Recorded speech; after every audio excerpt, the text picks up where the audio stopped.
Blessed are the meek, for they shall inherit the earth. It is one of the most quoted lines in the Bible and one of the most misread.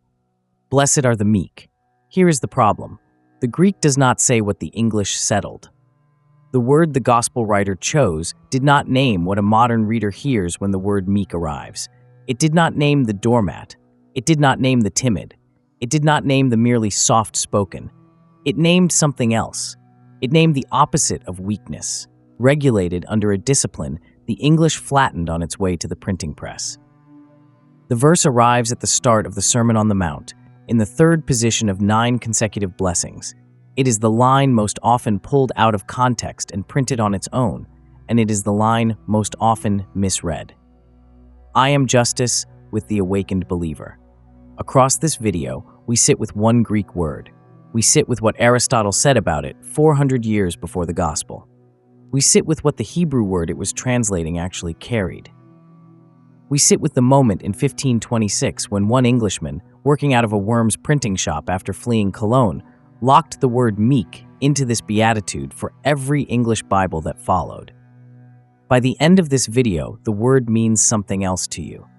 And certain moments in your own life, moments you have read as restraint or silence or holding back, will read as the discipline the text was always blessing. That is the case this video is going to build.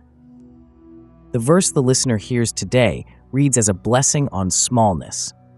Meek, in modern English, lives in the same neighborhood as timid, passive, mild-mannered, walked over. The thesaurus puts it next to humble and submissive and quiet. The reader who has never opened a Greek interlinear has no reason to think the word is doing anything other than blessing a personality type. Soft people are blessed, loud people are not. That red flattens the word until it stops naming anything difficult. The verse, in modern English, sounds like a permission slip for staying out of the way. Inherit the earth, and what the verse seems to grant the listener is a consolation prize for never asking for it. The doormat wins eventually. The quiet ones are saved. That is the reed that has anchored the verse in popular Christianity for most of the last 4 centuries. But the Greek, the gospel writer, used names a posture so specific that one of the most influential philosophers in the ancient world spent the better part of a chapter trying to define it. A posture so demanding that the Hebrew Bible found only one human being in its entire canon to describe with the equivalent term. A posture so frequently misread in English that 3 of the major modern translations cannot agree on which English word to use for it. That red is not nothing. There are pastors who have built whole devotional series around it. There are believers who have stayed quiet in rooms they should have spoken in because they thought the verse required it. The English word has had work to do for 500 years, and most of that work has been comforting work done at the cost of the original. But the gospel writer was not writing in English. He was writing in Greek. And the word he chose, the word he repeated 3 more times in the New Testament, has a range the English word never recovered. This is the moment the case begins. Every modern translation handles the word differently. The King James says meek, the New American Standard says gentle, the Christian Standard Bible says humble. 3 major translations, 3 different English words for the same Greek term. If the meaning were settled, the translators would not be drifting. The drift itself is the receipt. The Greek did something the English keeps trying to capture and keeps losing. So the next thing we have to do is name the word and walk it back to its sources. Because before this word arrived in Greek, it carried freight from Hebrew.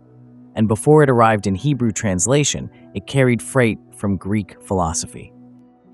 The word is praus. It is Strong's number G4239 in the Greek concordance. Before we hear the Greek, we hear the Hebrew. Because Jesus is quoting, Matthew 5:5 is not a fresh teaching invented on the hillside in Galilee. It is a near verbatim citation of Psalm 37, verse 11. The psalm reads, in the Hebrew, the Anavim shall inherit the land and shall delight themselves in the abundance of peace.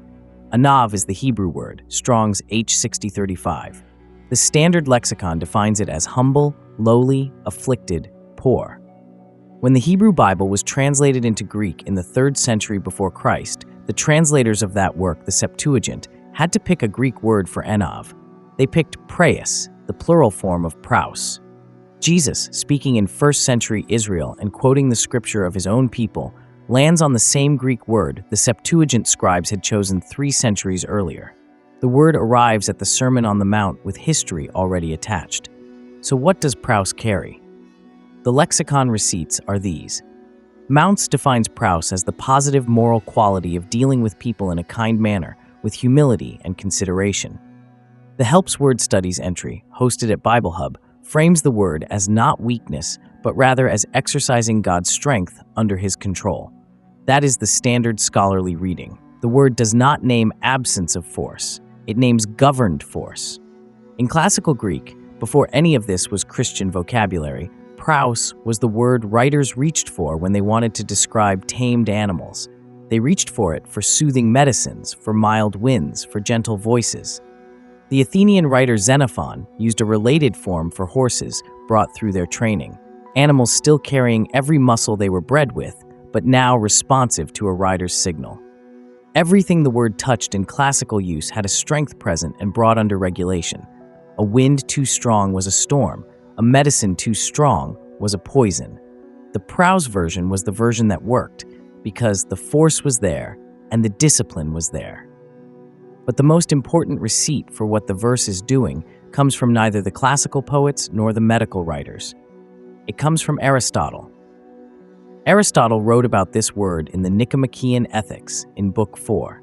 He used the noun form, praus, Strong's G4240. Aristotle was building a theory of virtue. He believed every virtue lived as the mean between 2 failures, 2 ways of getting it wrong on either side of a center. Courage lived between cowardice and recklessness. Generosity lived between stinginess and waste. And praus, he wrote, was the mean between orgelotes, excessive anger, and aorgesia, the failure to feel anger at all. The praus person in Aristotle is not the person who cannot get angry. The praus person is the one who feels anger at the right time, at the right thing, in the right measure, and for the right reason. The Greek did not bless the man who cannot get angry. It blessed the man whose anger answers only to its proper cause. That is the Aristotelian receipt. The Septuagint translators were native speakers of Greek. They knew what the word meant. They chose praus to render Anav because they were translating not for soft-spoken passivity, but for the disciplined posture of those who refuse to seize what the powerful seize. The word the gospel writer inherited carried that whole load. We are halfway across the case. The lexicon receipt is on the table. The Aristotelian receipt is on the table. Praus does not mean weakness, it names governed force. Before we walk the final stretch, 2 pieces still need to land. The Hebrew Bible's own model of an Anav person, the one human being the text calls more Anav than any other. And the moment one Englishman working in 1526 locked the word meek into this beatitude in a way no English Bible after him has reversed. For viewers who want the full Greek study guide for this video, every word, every Strong's number, every cross-reference set out as reference material you can return to, that guide is on the Watchman tier. The link is in the description. The Watchman tier exists for the listener who reads with a lexicon open and a notebook beside them. It is not for everyone, and it is not meant to be. For the rest of the video, we stay with the case. The Hebrew Bible names one human being above all others as Anav. The man it names is not who the modern reader expects. He is not a quiet figure in the background of the text. He is not a person whose chapters are short. He is the most argued with, most prophetic, most forceful single human being in the entire Hebrew canon. And the Hebrew Bible calls him meek above all the men on the face of the earth. That is the line. That is what we walk into next. The man the Hebrew Bible calls the most Anav of all human beings is Moses. Numbers chapter 12, verse 3. Now the man Moses was very meek, above all the men which were upon the face of the earth. The Hebrew word is Anav, the same word the psalmist used in Psalm 37, the same word the Septuagint translates with praus, the same word Jesus quotes at the start of the Sermon on the Mount, Moses. This is the man who walked into Pharaoh's court and demanded the release of a nation. This is the man who broke the tablets of the 10 Commandments against the rocks in Exodus 32. because his anger, the anger at the golden calf, was so righteous and so full, he could not carry stone in his hands while it burned. This is the man who, when his own siblings, Aaron and Miriam, slandered him in Numbers 12, did not defend himself. The text says he did not even respond. He let the Lord respond for him. That is the Anav profile. That is what the word the gospel writer chose was naming. Moses is not soft-spoken. Moses is not passive. Moses is the man whose strength stays harnessed to its proper cause and refuses to spend itself on personal vindication. Aristotle's praus and Moses' Anav are not parallel definitions of a soft personality. They are parallel descriptions of governed force. The word does not bless absence of strength. It blesses presence of strength held under discipline. So how did the English get meek? In the 1380s, John Wycliffe and his circle produced the first English translation of the Bible. Their rendering of Matthew 5 or 5 did not use the word meek. They wrote, "Blessed be mild men." The first English Bible called them mild. In the 1520s, William Tyndale carried the first printed English New Testament out of Cologne and out of Worms and into England. His 1526 edition rendered the verse, "Blessed are the meek, for they shall inherit the earth." That moment is the moment the English word meek arrives in this beatitude. In 1611, the translators of the King James Bible kept Tyndale verbatim. "Blessed are the meek, for they shall inherit the earth." In Tudor English, the word meek still carried more freight than the modern word meek carries. It still implied disciplined gentleness, a regulated quietness, but English drifted. By the time the Victorians were writing devotional poetry, meek had slid toward timid. By the time the 20th century was building self-help shelves and corporate ladders, meek had slid toward doormat. The Greek did not move, the English moved. What the modern reader hears today is 400 years of drift, not the word the gospel writer wrote. That is the case. Now the harder part. You have lived this word. You have, more than once, held back force you could have spent.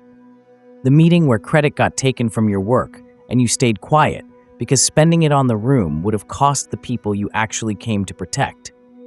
The message you did not send to the family member who keeps drawing blood. The hand that stopped short of the door, off the keyboard, off the chest. The breath held in the parking lot before walking back into the house. The reply you wrote out in full and did not send. The single sentence in the email you deleted before sending. The sentence that would have ended the working relationship and felt for 2 seconds like the most honest sentence you had ever written. Those moments were not nothing. Those moments were not weakness. Those moments were the discipline the verse was naming. You did not need to become someone new to enter praus. You were already in it. Each time the force was real and the response was governed. Each time the question was not can I, but should I, and the answer changed something downstream that no one but you would ever see. The verse blesses that. The meek shall inherit the earth. Not the loud, not the weak. The ones with force present and discipline learned. The ones who could have struck and chose what their strength answered to. That is the verse. That is the word the English softened. The word Aristotle named the mean of. The word the Septuagint chose for Moses. The word Jesus quoted on the hillside in Galilee. The full Greek study guide for this video, every word, every Strong's number, every cross passage, every translation moment laid out as a reference page you can return to, is on the Watchman tier. The link is in the description. The next time the hand stops short of the door, count that as scripture. The text was always naming it. You did not have to be told.